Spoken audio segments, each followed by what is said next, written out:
53 says transform the following equations from polar form to rectangular and find the stated information.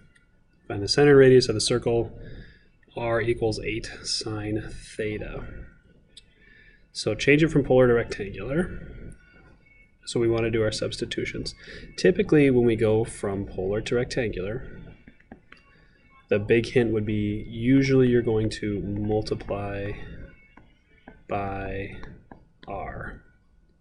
The reason we do that, especially in this case, is that if I multiply everything by r, I get r squared equals r times 8 sine theta. And then if I use the commutative property of multiplication on this side, I actually get r squared equals 8 times r sine theta. And we know that r sine theta is y, r squared is x squared plus y squared, and we've got that 8. So I've changed it to rectangular form, check. Find the center and the radius. So in order to do that, I'm going to have to complete the square.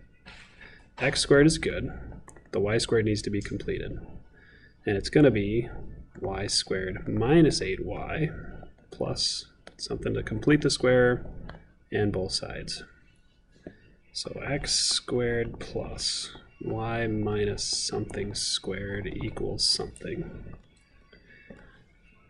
Negative 8 divided by 2 is negative 4.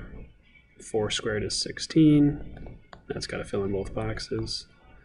So now I've got my center is at 0, 4 with a radius of 4. There's my information. All right. And part B, so we said most of the time you want to multiply by r. And I saw some kids trying to multiply this one by r, but the first thing we want to do is our algebra of undoing the fraction.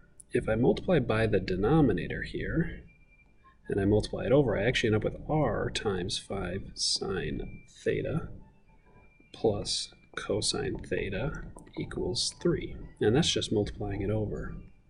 And now if I actually distribute the r, I'm kind of where I want to be. And I'm going to go ahead and do the commutative property of multiplication right away. 5 sine theta times r, I'm going to make 5 times r sine theta plus r cosine theta equals 3. And r sine theta is y, r cosine theta is x, and we've got it. So this is going to be a line, and this is going to be a circle over here. Done.